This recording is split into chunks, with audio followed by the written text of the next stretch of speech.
Hi, this is Scott Garibay, and today we're going to talk about Dungeons & Dragons 5th Edition, and we are going to talk about Boot the Mapping Sequence. All right, let's get into it. So what the heck is Boot the Mapping Sequence? Boot the Mapping Sequence is a term that comes straight out of the Keanu Reeves film Replicas. And Replicas is a really fascinating, it's a very fascinating film. I really enjoyed it. I just watched it on Netflix. I want to talk about Replicas from a few different perspectives. We're going to talk about it from the perspective of Boot the Mapping Sequence and a change that should happen in Dungeons & Dragons, in the Dungeons & Dragons rule set. This change should happen for actions that are exploration actions, actions that are interaction actions, and actions that are combat actions, all right? And so we're going to talk about that, but first I just want to kind of do a quick button, all right, on Replicas. Replicas is a fantastic film. I definitely think it's every Dungeon Master content. It's a really fascinating film, and when you watch it, it's got a lot to say from an artistic perspective. And it tells us how to construct stories, and it also tells us how to construct non-player character interactions, and I think player character interactions. All right, so we're going to talk about Boot the Mapping Sequence in a minute, but I also want to talk about Replicas from the perspective of where does your story as a dungeon master matter, right? So first of all, I think there's a lot of game masters out there, and I want game masters to fall. I want less game masters and more dungeon masters, right?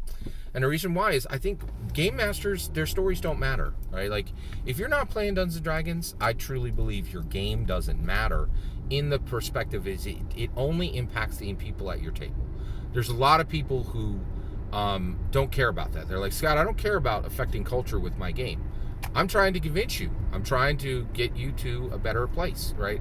Where your game impacts more than just your players. And I'm trying to convince you that mindset is small vision, small heart, okay? And I want you to be big vision, big heart, right? Like, and so I'm trying to recruit you, right? Like, so to a better way of play where what we do in tabletop in our tabletop role-playing game, which should be Dungeons & Dragons at the 51% level, okay, are matter not just for the people at the table, but the entire society, right? It's very distinct, unusual perspective, okay? All right, and nobody else has it but me. Like, I understand I'm the only person so far. I know I don't have a single recruit yet, but that doesn't dissuade me from thinking I will get recruits, and that the ball will get rolling, the flywheel will get traction, and this will move forward, right? I am undeterred, all right? Okay, so basically, where do we land? So where does your story matter? So right now, if you're a game master, you really need to get your game on Dungeons & Dragons, and here's why. Replica, fantastic movie, okay? I do think it mattered when it dropped on the big screen. I think big screen movies matter, okay? But then Replica has been on streaming services for maybe 4 or 5 years. It's been out for a while, 3, 4, 5 years, something like that, right? It didn't matter. It wasn't on Netflix. It didn't matter. It didn't matter where it was, right? And the reason why was on some scrub streamer service that's not Netflix, right? And the reality is, Netflix is an event. Your movie drops on Netflix, it matters because the world can see it, right? So if you're on Paramount Plus, it doesn't matter, right? Like, I watched the Waco movie. I watched the Waco series. That's been on Paramount Plus for 2 years. I never saw it, right? When it dropped on Netflix, the world saw it, right? Here's a good one, like Squid Game. That was a really important narrative, right? And what it says is that the international market has something to say. If that thing had come and been put on Peacock, nobody would have watched it, right? It wouldn't have blown up and wouldn't have been number one in 90 countries, right? Replicas mattered when it hit Netflix. It didn't matter when it was on some scrub. And it's the same with your story. If you're a game master, get your story where it matters. Get your story where there are engaged players, and your game can have impact beyond your kitchen room, your kitchen table. Okay. All right. Let's talk about Boot the Mapping Sequence. All right. So in Replicas, basically what's happening is Keanu Reeves is a scientist, and he is creating a world where you can take a person's consciousness and put it into a robot. Okay.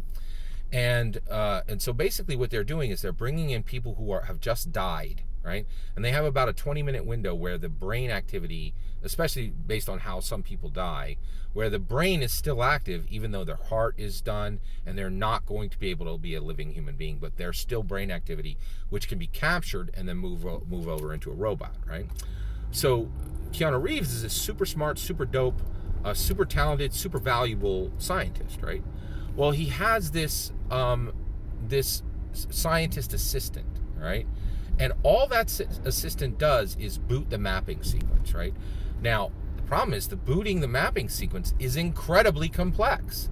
And so in order to carry a consciousness from a human body to a robot, you need a super talented scientist and you need their assistant, right? And he says it multiple times. He's like, boot the mapping sequence. We're going to take this human consciousness and we're going to transplant it into a robot, right? And what really got me was that the scientists cannot do that themselves, right? They need this assistant who does the setup work, right? And I realized we have no analogous, we have no analog for this in Dungeons & Dragons right now. And we need it, right? Now, actually, I ran Cypher System, and Cypher System actually has this. It actually figured this out, and it actually allows you to play like Shaggy, right? Like Scooby-Doo is the main character of Scooby-Doo, but Shaggy is there, and Scooby is not Scooby without Shaggy, right? Here's another example. Buffy the Vampire Slayer with Xander. Xander is a regular human, right? Buffy's running around with like vampire killer mentors, and she's running around with like demons, and she's running around with werewolves, and she's running around with all these Willow gets psychic powers and she's a witch, right? But Xander's a bog standard human, just a bog standard human, right? And so the question is, how do we get player characters that are just servants, right? Right now, Dungeons & Dragons has no ability to do this, right? Every single player character is an independent, powerful person who, and when they go to do their actions, you get this in Dungeons & Dragons games. I do my action, it's super powerful and it works. I do my action, it's super powerful and it works. I do my action and it's super powerful and it works for the player characters. What about, hey, I do an action, it does nothing but set up an action that is 4 actions away, right? Because I'm a servant and I'm going to set things up, right? And boot the mapping sequence is in this story, and it makes sense. And our world is structured where we need lesser degree powerful, lesser degree hierarchy, lesser degree control characters, right? And I want Dungeons & Dragons to map to our real world and give people a chance to play servants who like play the Alfred, right? And right now, Dungeons & Dragons has no ability to do this, right? Now, how do we change this? First of all, we the Dungeons & Dragons community, because the game is structured so powerfully, here's how it happens, right? We begin to do page 4 DMG. The rules are not in charge. You are in charge, right? So we are going to build 3 series structured attacks, 3 series structures interactions, 3 series structured explorations that have devastating effect, right? And we'll show it with NPCs. So when we'll show a group of adventurers who are opposing the player characters, and they're going to get the crystal orb, right? And what they're going to do is they're going to do like the archer stands on a high hill, right? And the rogue actually throws a ball of grease that hits the arrow tip, right?